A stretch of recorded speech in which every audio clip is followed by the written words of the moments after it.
derecho, vimos lo que quería decir el derecho. Vamos a retomar un poquito, entonces Felipe, ¿me ayudas a leer acá lo que es derecho? Por favor. La palabra derecho proviene del vocablo latino directum y significa no apartarse del buen camino, seguir el sendero señalado por la ley, lo que se dirige o es bien dirigido.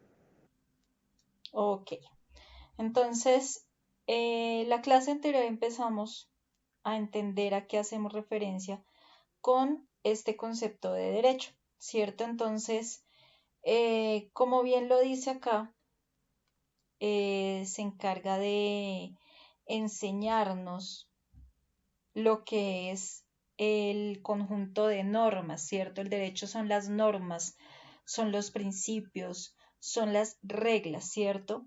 Entonces, el objetivo como tal del derecho es mantener el orden, es mantener la justicia, es mantener la convivencia pacífica. Por eso hablamos de dirigirnos a todo lo bien, ¿cierto? Eh, Andrés, ¿me ayudas a leer, por favor?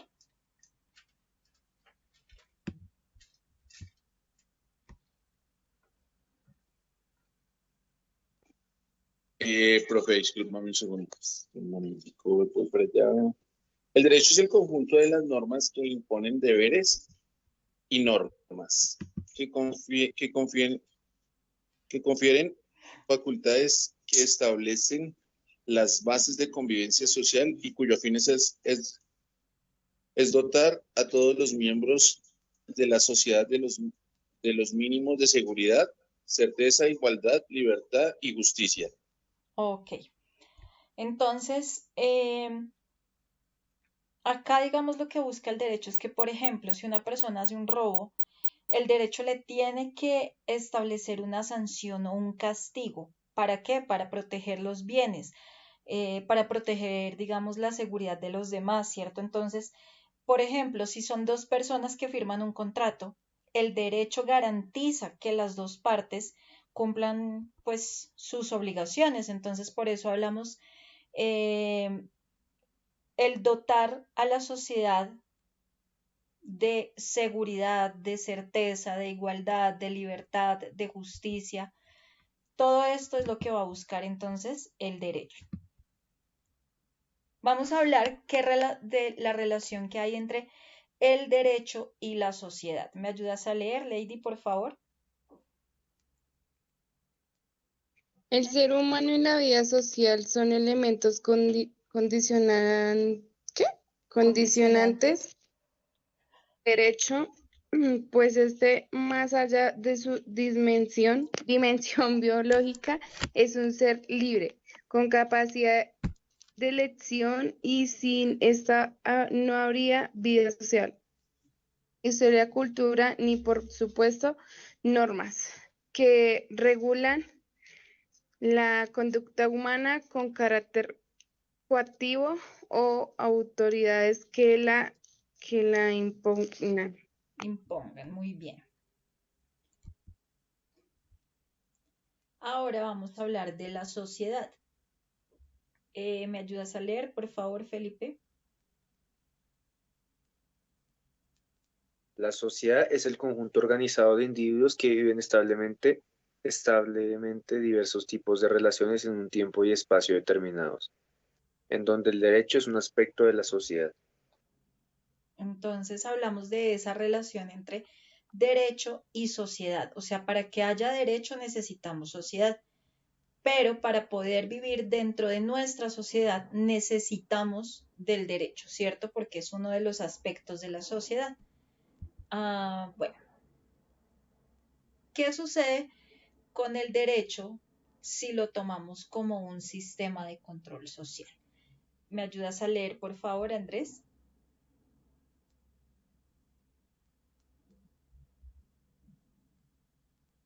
El derecho como sistema de control social. El derecho tiene frente a otros características especiales, dado que actúa sobre las relaciones del poder usando la fuerza en la última instancia. Su condición de sistema de control social determina sus funciones. Entonces, el derecho es un sistema de control social porque tiene que revisar cuál es la relación de poder que hay sobre otra instancia, ¿cierto? Entonces, siempre vamos a vivir relaciones de poder, ¿cierto? Y mediante el derecho las podemos llevar a cabo más, más notablemente, ¿cierto? Bueno, el derecho cumple tres funciones, ¿cierto? La primera es la orientación de comportamientos. ¿Por qué? Porque como estábamos diciendo hace un momento, pues se tienen que aplicar leyes, ¿cierto? Tratamiento de conflictos sería otra de las funciones del derecho y la legitimación del poder. Todo esto mediante lo que son las leyes. Entonces nosotros vimos la clase anterior lo que es una ley. Dijimos que las leyes son normas jurídicas que crea el Estado. ¿Para qué? Para regular el comportamiento de las personas. Entonces, miren que estamos hablando de la primera de las funciones del derecho. La ley es de cumplimiento obligatorio, ¿cierto? Entonces, esto es para qué? Para que los ciudadanos eh, pues puedan vivir tranquilamente. Entonces, la ley se debe cumplir sin excepción, ¿cierto? Y todo esto necesita que para cumplirse sin excepción se tengan que imponer algunas sanciones a quienes no las cumplan, las leyes. Entonces, hay un tratamiento del conflicto, ¿cierto? ¿Por qué? Porque la ley se va a aplicar a todo el mundo y el Estado se va a encargar de imponer las sanciones. Entonces, acá hay una legitimación del poder. Bueno, vamos a seguir por acá. La finalidad del derecho. Entonces, tenemos cuatro fines del derecho: el orden, la paz, la seguridad jurídica y el bien común. Entonces, bueno, el orden, la paz, el bien común y la seguridad jurídica. Voy a saltarme acá.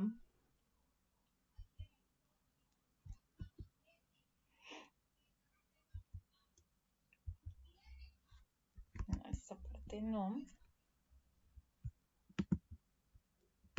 Bueno, vamos a hablar de las diferentes ramas del derecho. ¿Listo? Así como, por ejemplo, estábamos hablando de las ciencias naturales, estamos hablando de lo que son las ciencias sociales. Dentro de las ciencias sociales se encuentra la politología, que ya vimos que son las mismas ciencias políticas, y también está el derecho. ¿Listo? Entonces,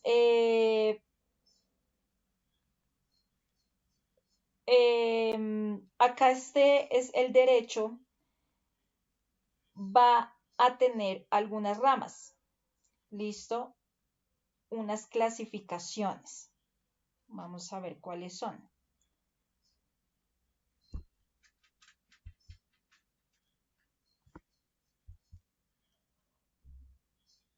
Tenemos el derecho público, que lo mencionamos la clase anterior, y este derecho público tiene unas subramas, que son el derecho constitucional, el derecho administrativo, el derecho fiscal, el derecho electoral, el derecho aduanal, el derecho procesal, el derecho penal, el derecho internacional público. ¿Listo? Tenemos el derecho privado, donde encontramos el derecho civil, el derecho mercantil, derecho internacional privado, y tenemos el derecho social, como por ejemplo el derecho laboral, derecho agrario, derecho a la seguridad social, derecho económico, derecho ambiental. ¿Listo? Esas son algunas de las ramas del derecho. Entonces, vamos a empezar primero comprendiendo cuál es la relación que existe entre el derecho y lo que son las ciencias sociales o el derecho. ¿Qué pasa con el derecho siendo una de las ramas de las ciencias sociales? Entonces resulta que el derecho, primero, recordemos que las ciencias sociales son esas que estudian, son las que se encargan de estudiar al ser humano en sociedad. Por eso hablamos de ciencias sociales, porque estudian al ser humano en sociedad. Entonces, cómo vive el ser humano en sociedad, cómo se organiza el ser humano en sociedad, cómo se comporta el ser humano en sociedad, cómo se relaciona el ser humano con las demás personas. Entonces, habíamos visto que dentro de las ciencias sociales está la historia, está la economía, la geografía, la sociología, la psicología, el derecho, que nosotros después de derecho vamos a ver psicología. Entonces, el derecho es una ciencia social porque estudia las normas que van a regular la convivencia humana, ¿cierto? Entonces, no vamos a analizar cosas materiales, sino vamos a analizar relaciones entre las personas, como todo lo que son sus derechos, sus obligaciones dentro de la comunidad. ¿Listo? Entonces, el derecho, acordémonos que lo que va a buscar todo el tiempo es mantener el orden, mantener la justicia y mantener la paz social. ¿Listo? Entonces, todo esto ayuda a que todas las personas podamos vivir juntas en la sociedad, ¿cierto? Porque acá todos vivimos juntos, o sea, cada uno en una casa, pero igual vivimos juntos, estamos ocupando el mismo espacio. Pero lo ideal es hacerlo de manera respetuosa, de manera organizada. Entonces, acá el derecho, eh, pues, por ejemplo, una persona cumple la ley y respeta los derechos de los demás. ¿Por qué? Porque está aplicando los principios del derecho, ¿cierto? Entonces, ahora vamos a ver a qué hacemos referencia con estas diferentes ramas del derecho.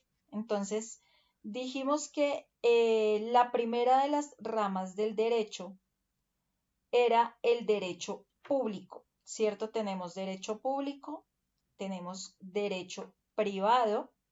Entonces, dentro de estas ramas del derecho público, bueno, hay varias eh, ramas del derecho público, ¿no? Y del derecho privado. Entonces, el derecho público son esas normas que van a regular la relación entre el Estado y los ciudadanos.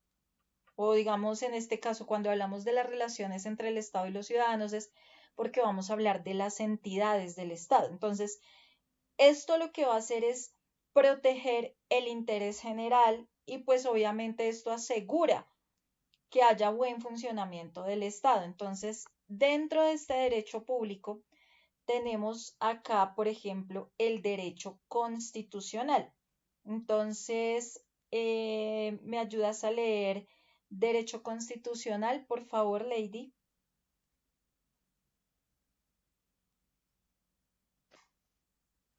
Derecho constitucional. El derecho constitucional, también llamado derecho político, es el conjunto de normas relativas a la estructura fundamental del Estado.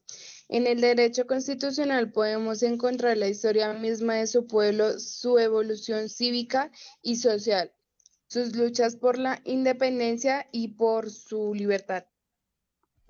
Bueno, entonces recordemos, claro que en la clase anterior habíamos visto algo relacionado con el derecho constitucional, entonces nos dice que este derecho constitucional lo que hace es organizar al Estado. ¿Para qué? Para garantizar los derechos y los deberes de los ciudadanos. ¿Listo? Se llama derecho constitucional precisamente porque se va a basar en la Constitución Política de Colombia. ¿Listo? Entonces, recordemos que la Constitución Política de Colombia es la norma más importante de nuestro país. Entonces, acá, pues, ¿qué es lo que hace? Pues vamos a mirar cómo es que se eligen y cómo funcionan los poderes del Estado, que nosotros ya vimos los tres poderes del Estado, el ejecutivo, el legislativo y el judicial. Va a proteger, digamos, los derechos fundamentales, la libertad, la educación, la salud, la igualdad, la vida, obviamente. Entonces, habíamos dicho que si un ciudadano, por ejemplo, interpone una acción de tutela, ¿cierto? Pues está haciendo uso de lo que llamamos derecho constitucional. ¿Listo? Eh, ¿Qué será una acción de tutela? ¿Alguien sabe qué es eso de la tutela? ¿O lo han escuchado?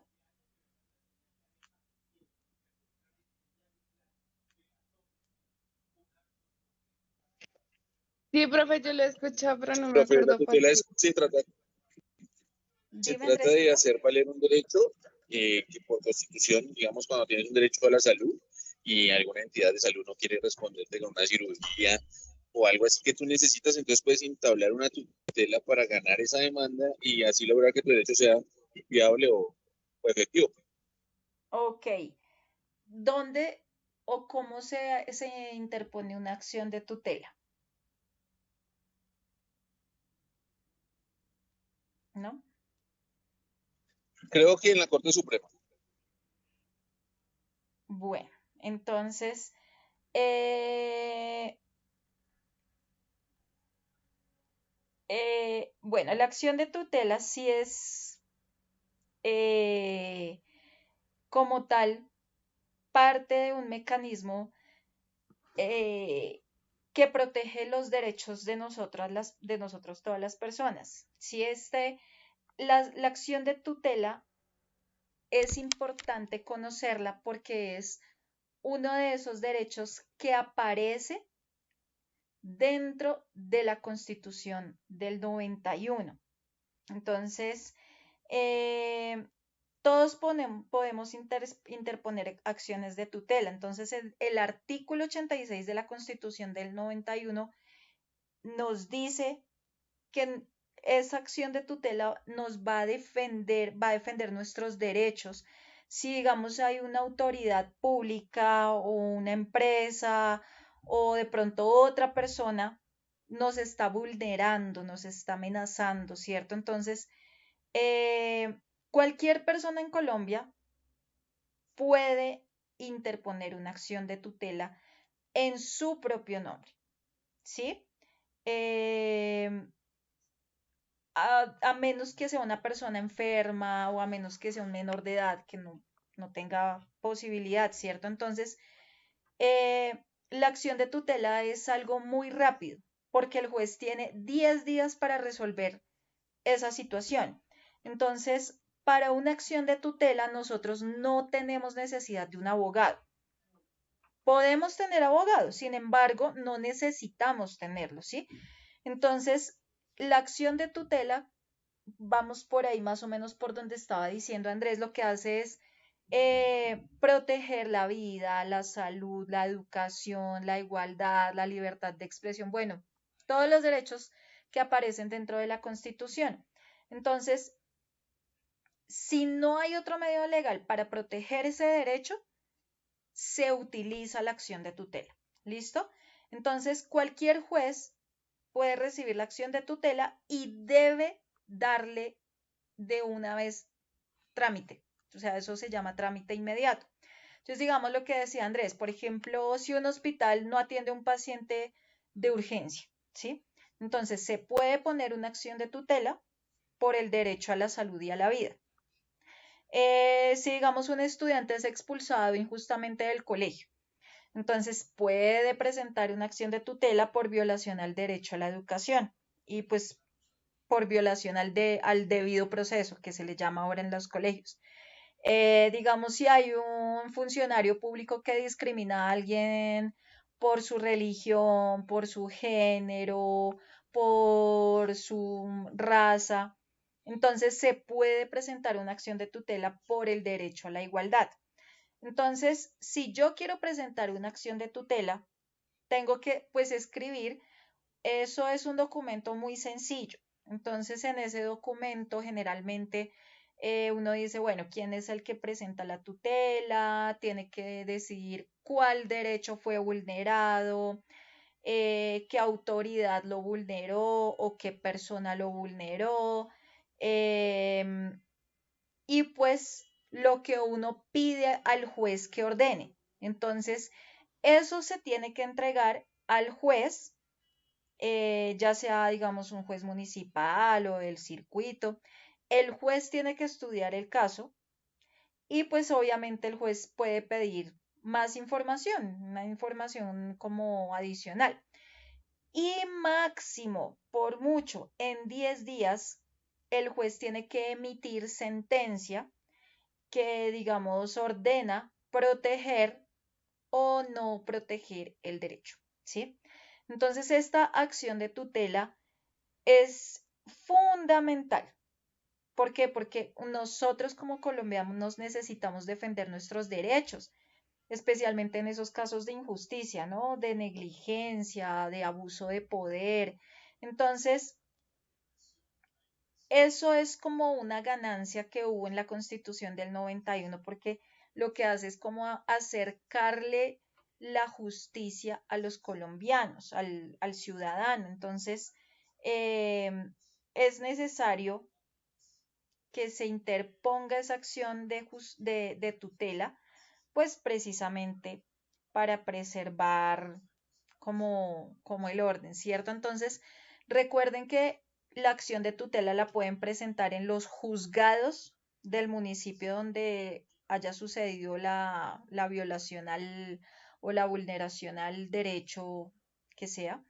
Se puede presentar ante personerías municipales, en las defensorías del pueblo, por ejemplo, acá en Bogotá la Defensoría del Pueblo está en Chapinero.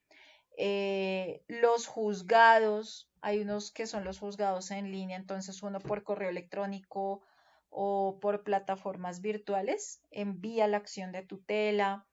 Entonces, digamos, uno escribe, señor juez, eh, digamos, señor juez municipal de tal ciudad o señor juez del circuito, ¿sí? Em, entonces, le pone, por ejemplo, el nombre completo, el número de documento, la dirección, el teléfono, entonces la entidad a la que uno va a demandar, entonces EPS, por ejemplo, Salud Total o la Secretaría de Educación o a la alcaldía o bueno, entonces yo cuento todo lo que pasó, ¿cierto? Y entonces menciono, no, es que me vulneró tal derecho, me violó tal derecho, me violó el derecho a la vida, me violó el derecho a la salud, me violó el derecho a la educación. Entonces ya uno dice, solicito al juez ordenar a la EPS que me autorice el tratamiento médico urgente, por ejemplo. Y entonces uno tiene que adjuntar documentos, fotos, cartas, todo lo que sean pruebas, ¿sí? Y pues la firma. Entonces, digamos, se puede entregar en el centro de servicios judiciales, en las personerías, bueno, ¿cierto? Eso es con respecto a las acciones de tutela. Bueno, vamos a hablar de algo que se llama el derecho administrativo. ¿Listo? Eh, Felipe, ¿me ayudas a leer, por favor?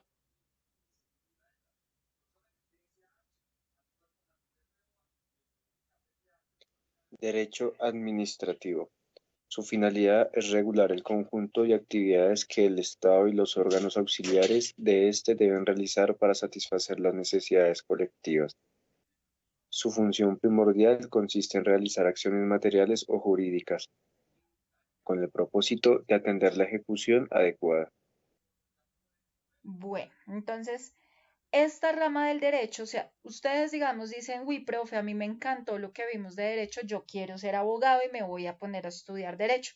Entonces usted estudia derecho en general, ¿cierto? El derecho va a ver las diferentes ramas y cuando termina de estudiar derecho, usted ya va a decidir si se va por el derecho constitucional, si se va por la rama del derecho administrativo, por el derecho penal, por el derecho bueno, eso hay una cantidad, que es lo que estamos viendo. ¿Por qué? Porque un abogado no se va a encargar de todos los tipos de derechos. Por eso cada quien tiene que definir por cuál lado del derecho se quiere especializar. Ahorita vamos a ver el derecho penal, que el derecho penal es como el más, yo diría que es el más complejo, porque en el derecho penal el abogado puede tener que defender a una persona que sí es culpable. Entonces, por ejemplo, usted de abogado puede que tenga que defender a una persona que haya cometido un crimen contra un niño. Digamos lo que pasó hace unos años con el caso de Juliana Zamboni, la niña hija de una familia indígena. Ellos llegaron acá a Bogotá y resulta que este Uribe, ¿cómo es que se llama? Rafael Uribe Noguera, creo que, no me acuerdo si es Rafael Uribe Noguera o, bueno, no me acuerdo el nombre del tipo. Lo que hizo fue raptar a la niña que estaba jugando con sus primitos, la subió a una camioneta, se la llevó, el tipo se drogó, el niño pues tuvo un acceso carnal violento hacia la niña, luego la niña apareció, la metió debajo de un jacuzzi y cuando llegaron y encontraron el cuerpo de la niña, no, o sea, el tipo se enloqueció con la niña, o sea, le hizo de todo. Imagínese usted siendo el abogado del man. Eso es lo que tiene que hacer, digamos, el abogado penalista. Que yo digo, eso es muy jodido. O sea, yo como abogado penalista y que me pongan a defender al asesino, es muy, es algo complejo, ¿cierto? O sea, si estoy defendiendo a la víctima, listo. Pero si tengo que defender al malhechor, o sea, le toca al abogado siempre tener cordura y no dejarse llevar por la emoción. Entonces es complejo, pero bueno, vamos a acabar de ver estos diferentes tipos de derecho. Entonces estamos con el administrativo, que me fui por el otro lado. Entonces dice que el administrativo, entonces lo que hace es como regular la organización del Estado, la organización y bueno, el funcionamiento, ¿cierto? En cuanto a lo que son las entidades públicas y en cuanto a lo que son los funcionarios del Estado. Entonces, este derecho administrativo lo que hace es controlar cómo debe actuar una institución pública, ¿cierto? Digamos, las alcaldías, todo eso. Los contratos del Estado, los servicios públicos, las responsabilidades de los funcionarios. Eso es lo que va a hacer en este caso el derecho administrativo. Vamos a hablar ahora de esto que se llama el derecho fiscal. ¿Me ayudas a leer, por favor, Andrés?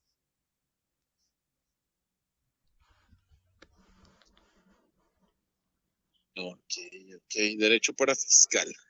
Se encarga con todo lo relacionado con la creación y aplicación de impuestos sistematizados y regula los ingresos del Estado mexicano. La secretaría que se encarga de estos es la Secretaría de Hacienda y crédito público. Se encarga de resolver las controversias que llega a suscitarse. Bueno, acá nos están hablando de México porque es una presentación de México, algún estudiante mexicano, pero pues estas leyes no rigen a todos, no solamente a los mexicanos. Entonces, güeritos, resulta que el derecho fiscal, pues es otra de las ramas del gobierno, ¿cierto? Entonces estamos hablando de la cuestión de lo que son ingresos, impuestos, hacienda, crédito público. Este derecho fiscal, eh, pues es bastante interesante, ¿no? Porque pues es el hecho de yo como abogado, como abogada, voy a tener que defender o indagar sobre ese uso que se está haciendo a esos dineros, ¿cierto? Entonces, eh,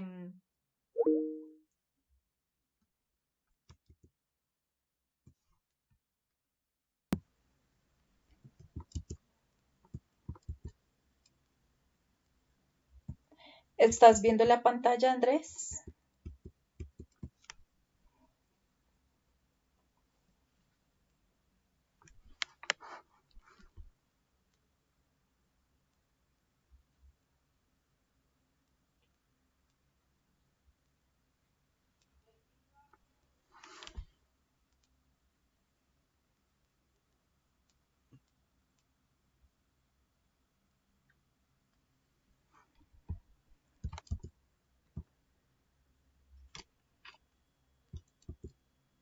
Bueno, entonces estábamos diciendo que el derecho fiscal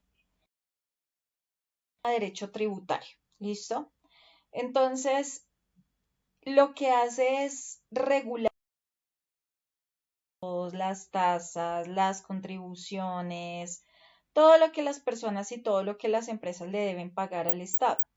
Entonces, este derecho va a establecer unas normas, unos procedimientos para cobrar los impuestos, para controlar el pago, para sancionar a los que no cumplen. Entonces, esto lo que va a hacer es asegurar que el Estado tenga recursos económicos para prestar servicios. Entonces, para poder prestar el servicio de salud, para prestar el servicio de educación, de seguridad, todo eso. Entonces, digamos, este, este, este tipo de derecho tributario, lo que hace es regular, por ejemplo, los impuestos de renta, el impuesto predial, bueno, todos los impuestos, ¿cierto? Digamos, las tasas, que son los pagos por servicios del Estado, digamos lo que son los pasaportes, las matrículas de los carros. También va a regular lo que son las contribuciones, que son esos pagos que como especiales para lo que son obras o beneficios comunes. Entonces, quien aplica esto en Colombia son unas entidades que son en este caso la DIAN, la Secretaría de Hacienda, que hay en diferentes departamentos y en municipios. Bueno, eso con respecto al derecho fiscal. Vamos a ver el derecho electoral.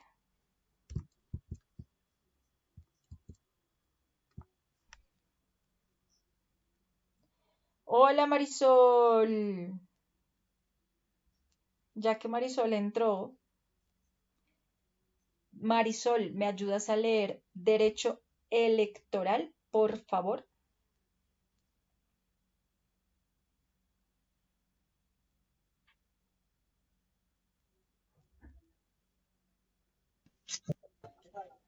Se refiere al conjunto de normas jurídicas que regulan a las instituciones y los procedimientos adecuados para dar cumplimiento a los procesos electorales para los cargos públicos de elección popular en nuestro país. Bueno, entonces, este derecho electoral lo que hace es regular las elecciones en el país, ¿cierto? Entonces, eh, digamos que este derecho va a organizar y a controlar, digamos, las elecciones de presidente, elecciones de senadores, de representantes, de gobernadores, de alcaldes, de concejales, de ediles, eh, toda la forma como funcionan los partidos y los movimientos políticos, la inscripción de candidatos, la inscripción de los votantes, el conteo de votos, la proclamación de ganadores, las sanciones por los fraudes, las irregularidades que haya en cuanto a elecciones. Em, Hay unas instituciones especializadas en esto, entonces para poder cumplir el derecho electoral, los que se encargan de ello son el Consejo Nacional Electoral, que es conocido como el CNE. Entonces, el Consejo Nacional Electoral lo que hace es vigilar y pues controlar los procesos electorales.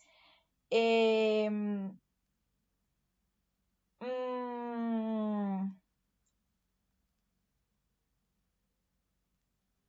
esta empresa. eh,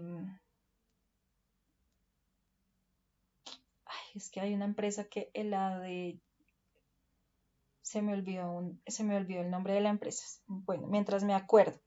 Entonces, el Consejo Nacional Electoral lo que hace es autorizar los partidos políticos y pues va a controlar la forma como se financian esos partidos políticos.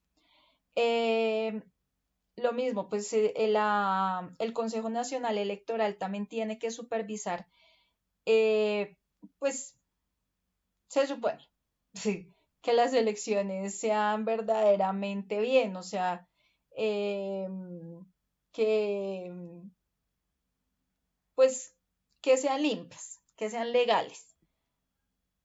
Y también por otro lado tenemos a la Registraduría Nacional del Estado Civil.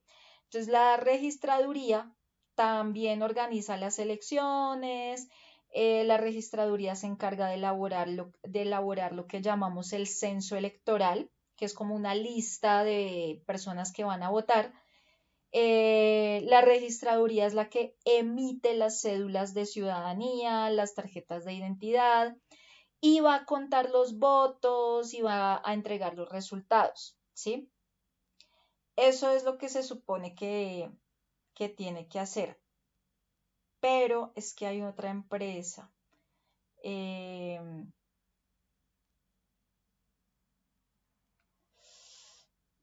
Ay, espérense, yo voy a mirar.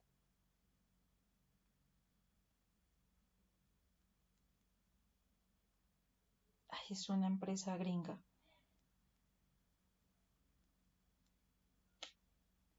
Porque por eso están haciendo lo de los...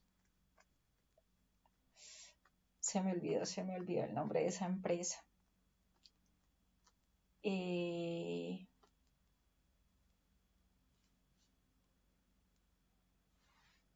a ver, ya les voy a decir.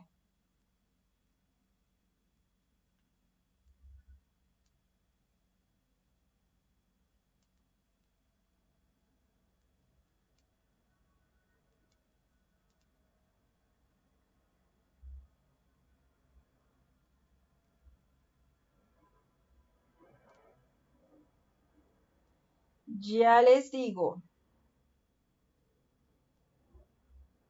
Thomas Gregg and Sons. ¡Ja! Thomas Gregg and Sons. Uy, eso hay un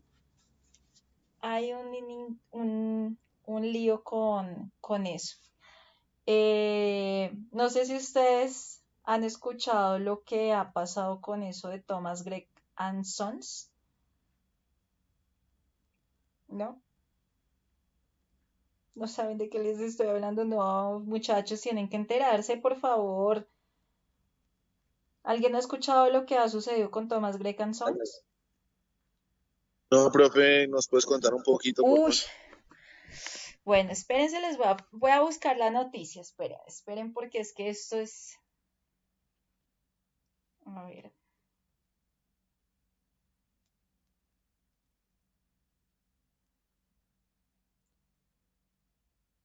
a ver dónde la encuentro.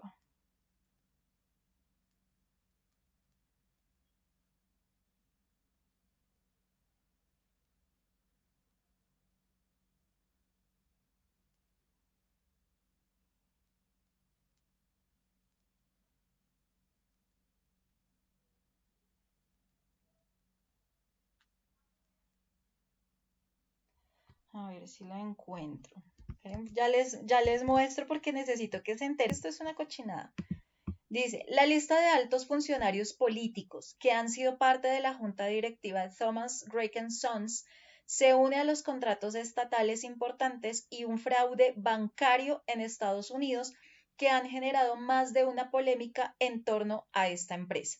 Y miren acá al susodicho que viene a aparecer. Entonces dice,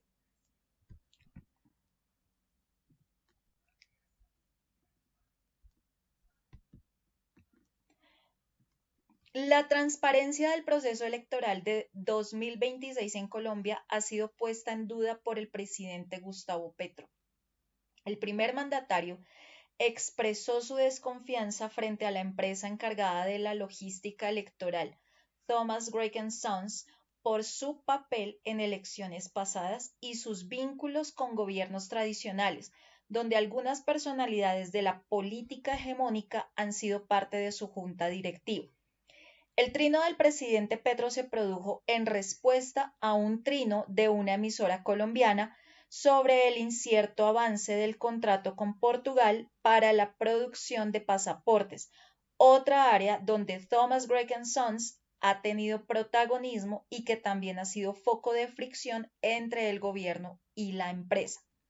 La empresa Thomas Gregg Sons se ha convertido en una de las más influyentes en Colombia cuando se trata de contratos estatales importantes, como los pasaportes y la organización de elecciones.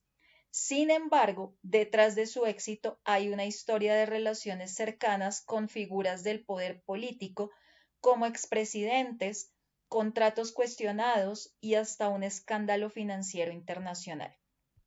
El papel de Noemí Sanín. Según distintas fuentes nacionales, una de las personas clave en el ascenso de Thomas Gregg Sons fue Noemí Sanín, ex ministra de Relaciones Exteriores, durante el gobierno de Ernesto Samper, que fue entre 1991 y 1994. Ella habría ayudado a que la empresa consiguiera su primer contrato con la Cancillería relacionado con la impresión de pasaportes.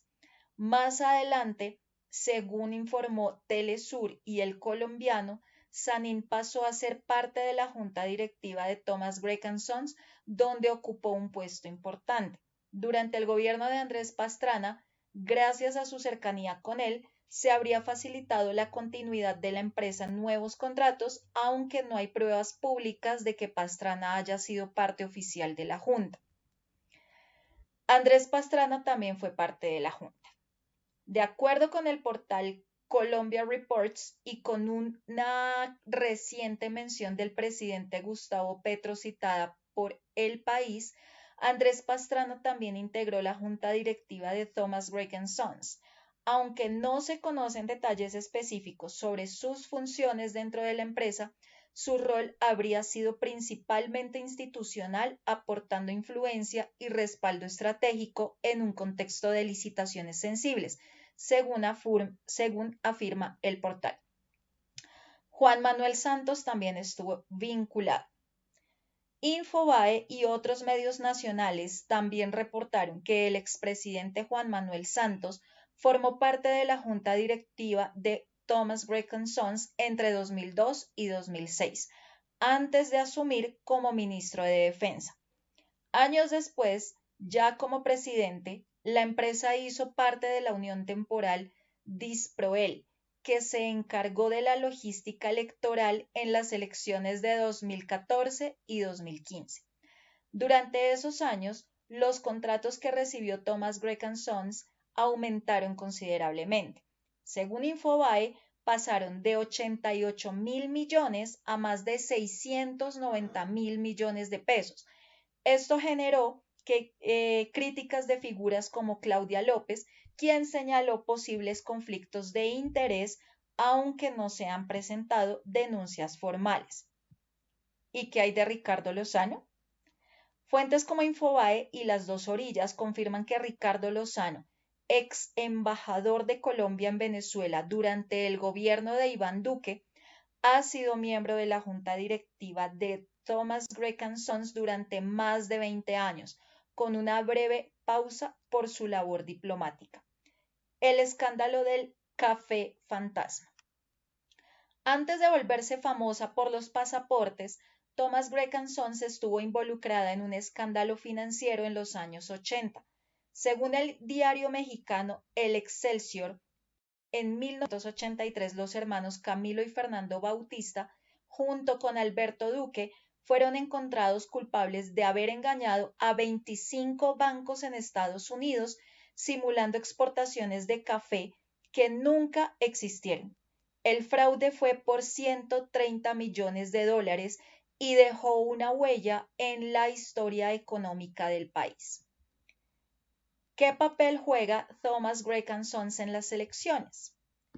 Thomas Grecon Sons está cerca de adjudicarse un contrato por más de 2 billones de pesos para organizar la logística de las elecciones del 2026. La empresa ya estuvo a cargo del proceso en 2022 y recientemente obtuvo un contrato de 40.000 millones de pesos para las elecciones de juntas administradoras locales. El registrador nacional, Hernán Penagos, estaría por anunciar oficialmente la adjudicación del nuevo contrato, según informó Semana. Además, el portal web de Thomas Grecon Sons ofrece un portafolio completo para procesos electorales, como impresión de tarjetones, suministro de urnas, cubículos, kits electorales y lectores biométricos, además de gestionar el software del preconteo. Este gobierno no está arrodillado a Thomas Grec, presidente Petro. La polémica con Thomas Grecon Sons no es nueva. La empresa estuvo en el centro del debate cuando el presidente Petro decidió apartarla del modelo de expedición de pasaportes. Este gobierno no está arrodillado a Thomas Grec, en cuya junta directiva hay expresidentes y excandidatos presidenciales, afirmó el primer mandatario en un pronunciamiento reciente, haciendo alusión a figuras como Noemí Sanín, Ricardo Lozano Forero, Andrés Pastrana y el expresidente Juan Manuel Santos, que han sido vinculados a la dirección de la empresa en distintos momentos. Bueno, ¿qué es lo que pasa? Que según lo que ha manifestado Gustavo Petro es las elecciones las debe manejar directamente el Estado, no las debe manejar una empresa privada, porque para eso está el Estado. El Estado es el que debe manejar las elecciones, el que debe hacer el conteo, el que debe suministrar las urnas, suministrar absolutamente todo, la Registraduría Nacional. Pero entonces hacen esta cosa de contratar una empresa que ni siquiera es de Colombia. ¿Para qué? Pues, a ver, se hacen contraticos, yo le doy el contrato a usted y a mí me da una plática de ahí. Entonces, si ven, ¿por qué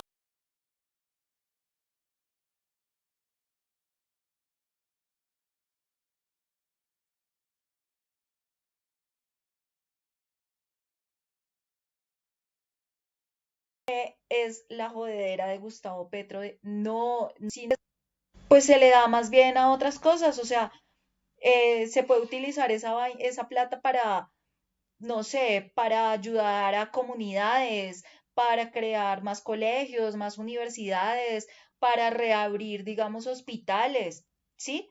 ¿Para qué carajos se le va a pagar a una empresa privada para que maneje las elecciones si son empresas que lo que hacen es coger la información de los colombianos que tenemos pasaporte para hacer sus triquiñuelas, ¿sí?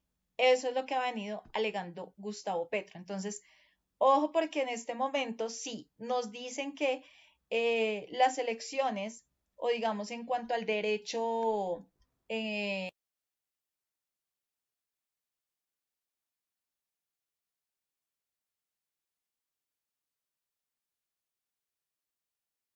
en cuanto a lo que estamos trabajando hoy del derecho, ay, ahorita lo que estamos viendo es el derecho electoral, ¿cierto?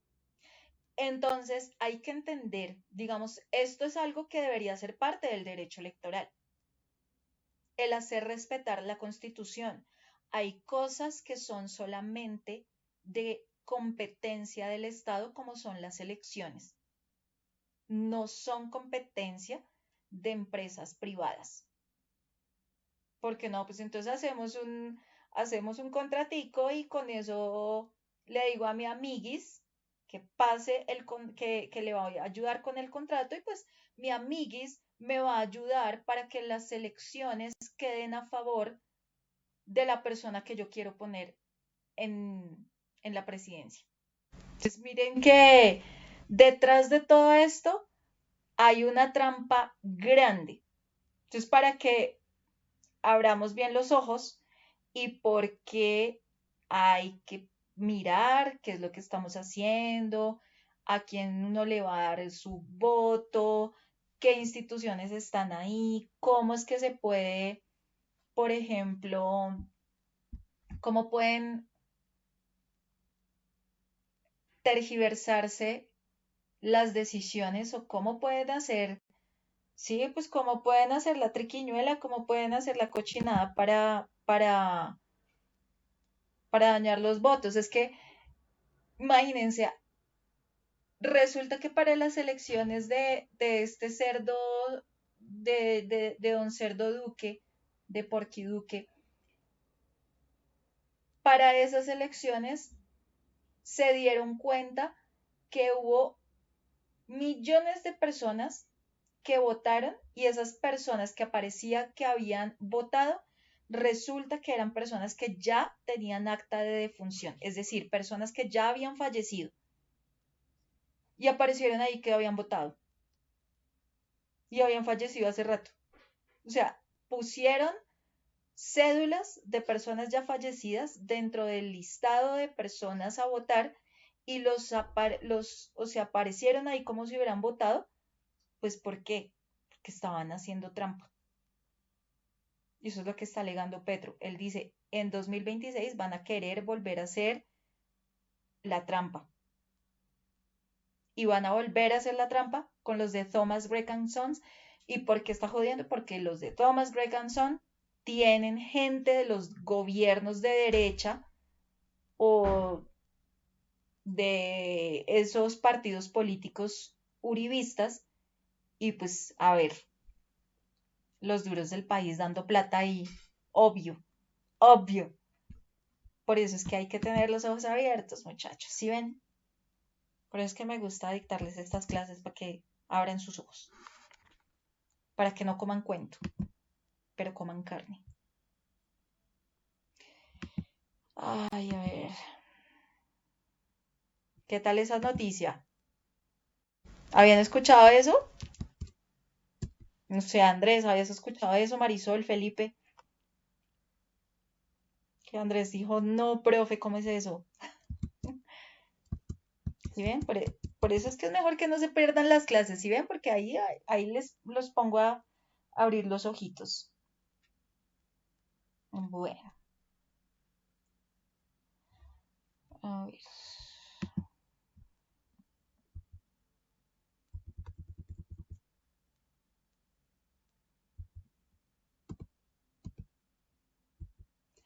Bueno, entonces nos quedan otros dos tipos de derecho. Tenemos el derecho aduanal y el derecho procesal. ¿Me ayudas a leer, ¿me ayudas a leer, por favor, Marisol?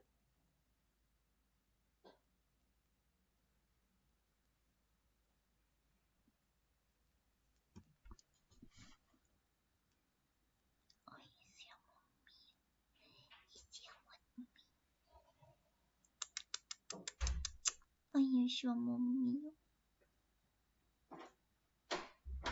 Felipe, ¿me ayudas a leer derecho aduanal, por favor?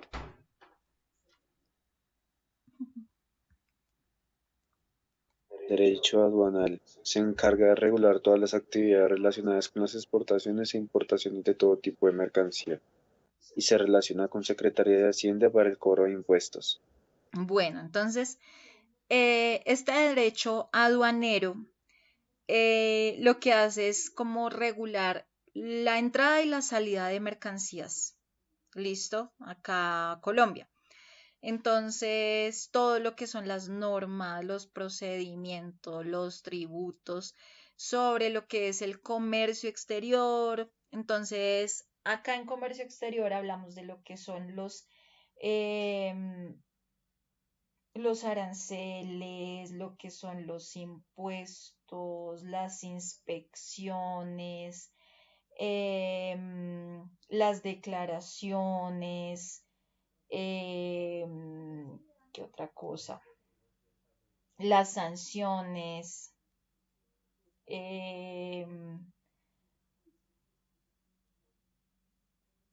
sí, bueno, eso es como a grosso modo. Eh, bueno, acá, por ejemplo, digamos, cuando una empresa importa celulares desde China, entonces van a traer los celulares de China, ¿cierto? Entonces acá hay hartos que se traen de China, la mayoría de celulares.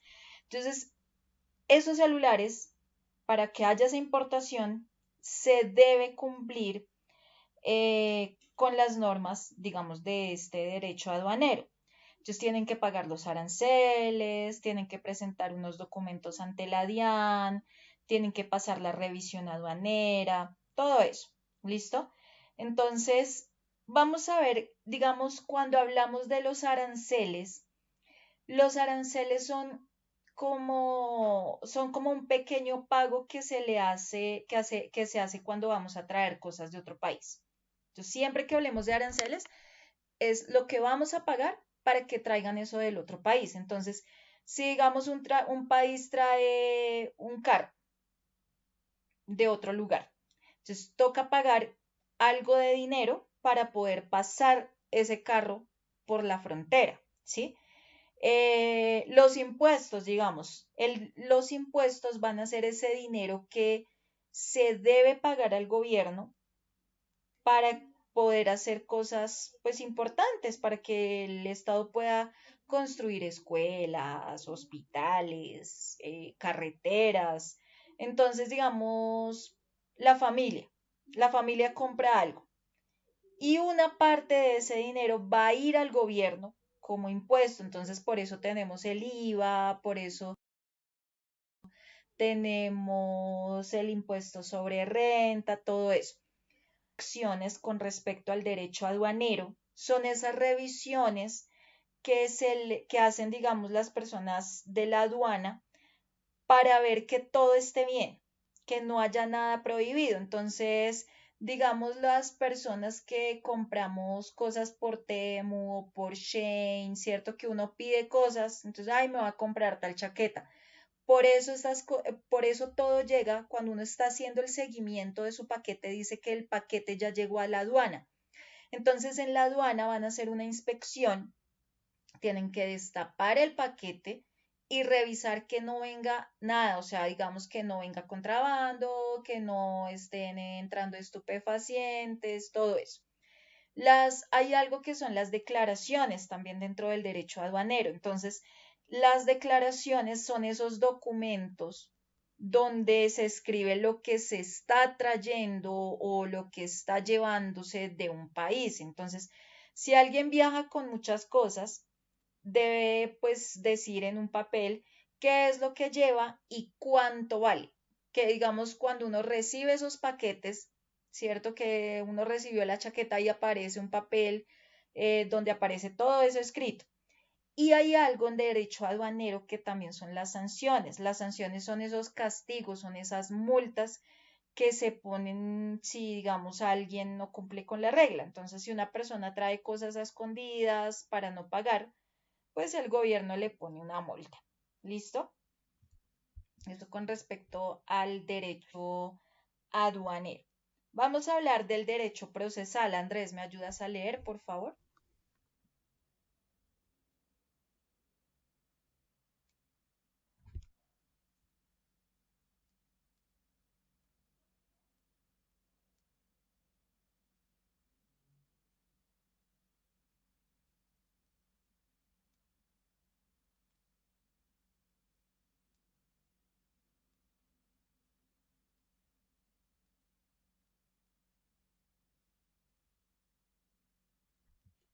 Ay, Andrés ya se fue.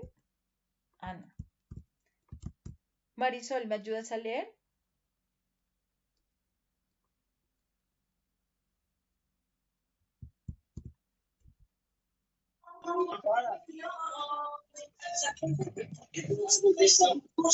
Señala los pasos que se siguen a los tribunales para establecer situaciones jurídicas en diversas ramas del derecho como son civil, mercantil, penal, laboral y regula la aplicación de normas generales a casos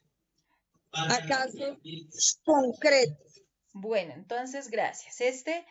Ese, ay, yo sí estoy grabando, bueno.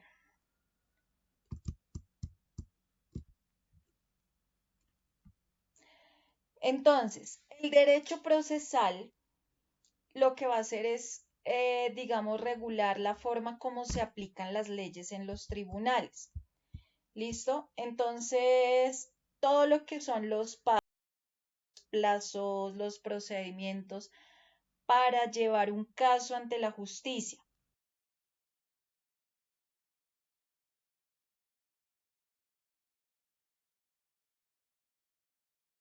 Desde lo que es la demanda y lo que es la sentencia. ¿Listo? Vamos a ver, digamos, todo esto se da en diferentes tipos de derecho, ¿cierto? El derecho procesal es el que mira ese paso a paso. Entonces, digamos que cuáles son como esos conceptos a tener en cuenta. Entonces, primero vamos a hablar del tribunal, ¿cierto? Entonces, el tribunal es ese lugar donde los jueces van a escuchar los problemas entre las personas, ¿cierto? Y allá van a decir quién tiene la razón. Entonces, si dos personas discuten por algo muy importante, van al tribunal para que el juez los escuche y para que les ayude a resolver el problema. Hay otra cosa que se llama la demanda.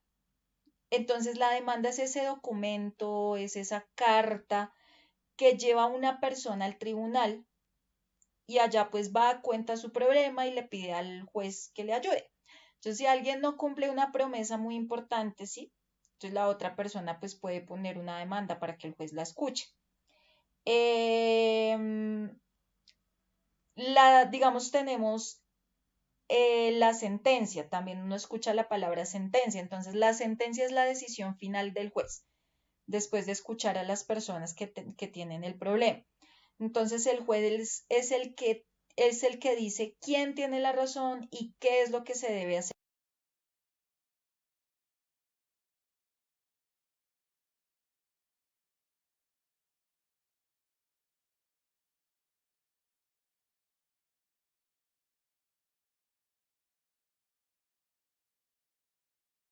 en ese caso. Tenemos el fallo. También se escucha, se entiende como fallo, sentencia o fallo. El fallo también es la decisión final del juez o del tribunal después de escuchar a las personas, ¿cierto? Que hace parte de lo que es el derecho público.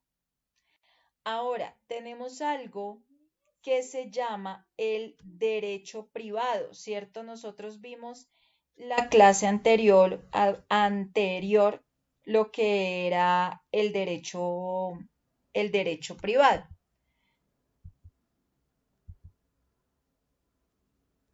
Vamos a hablar acá.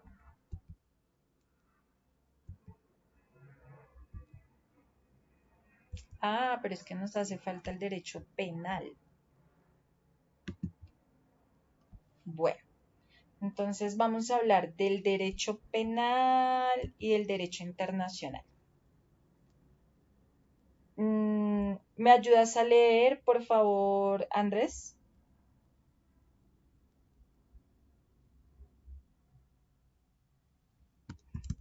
Venga, porque yo no sé si Andrés está. Sí, sí está.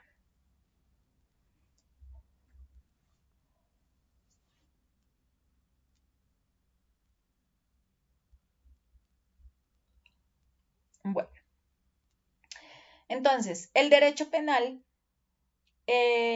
dice, a través de esta rama del derecho, establece qué actos u omisiones son considerados delitos y asigna las penas correspondientes que el Estado aplica a delincuentes, así como los medios de seguridad para la prevención de la criminalidad. Entonces, ¿qué es lo que pasa con el derecho penal?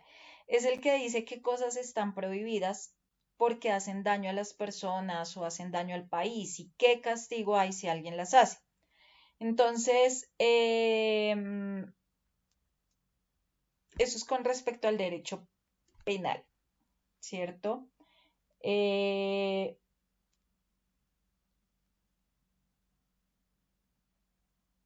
A ver, los...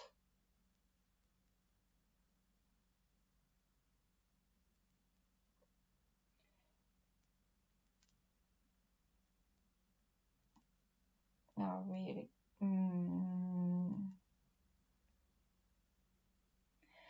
tenemos... Bueno, estamos hablando de los delincuentes, de los delitos, de...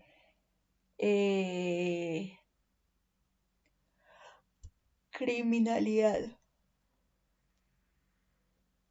Hay unos conceptos o digamos en este derecho penal, hay como un vocabulario clave que el abogado penalista debe manejar, ¿sí?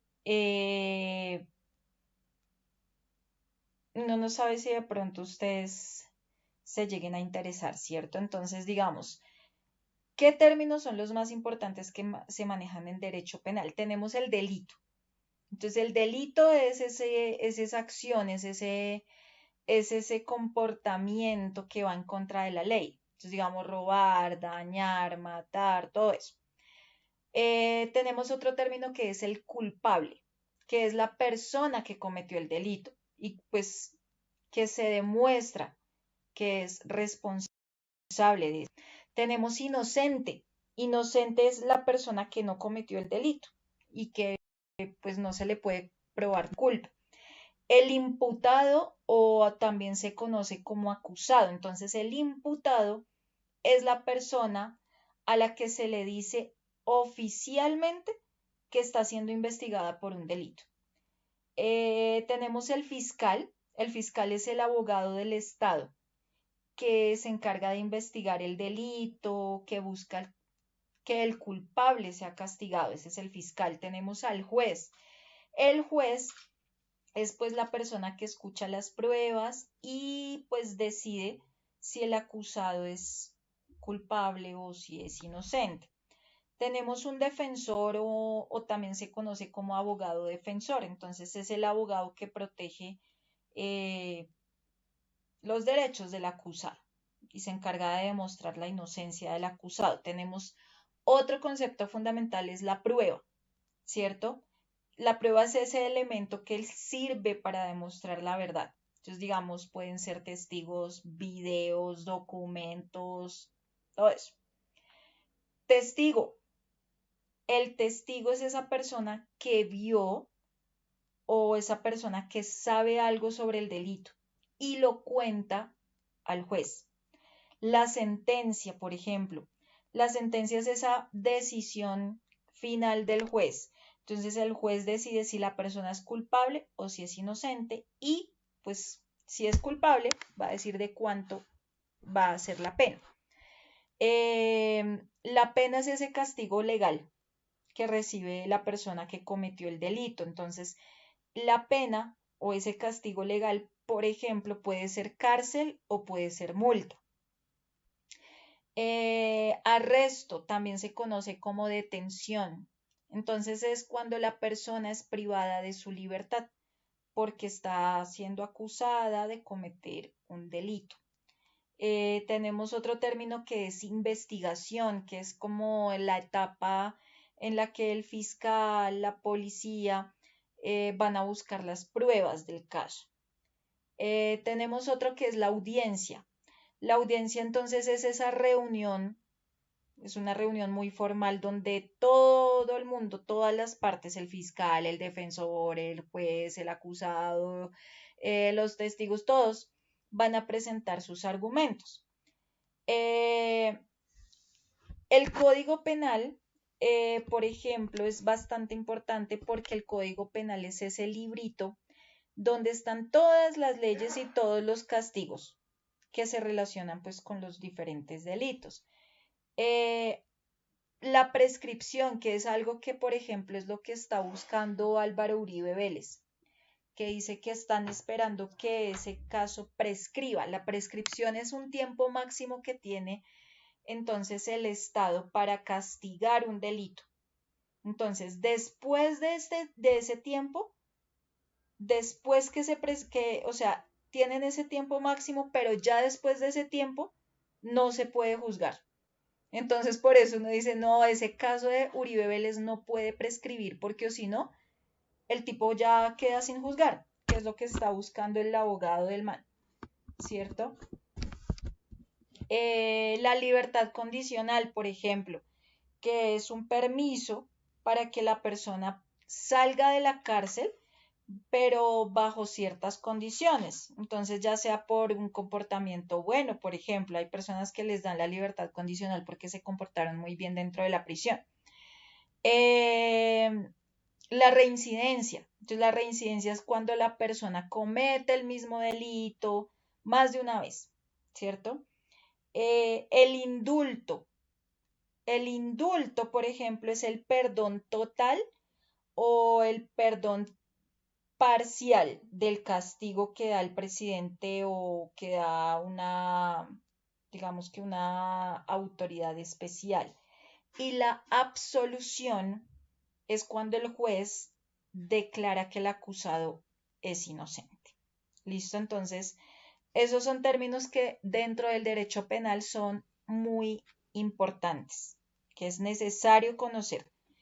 Ahora vamos a hablar del derecho internacional público. Entonces, el derecho internacional público son esas reglas que pues los países del mundo usan para poderse llevar bien entre ellos, ¿sí?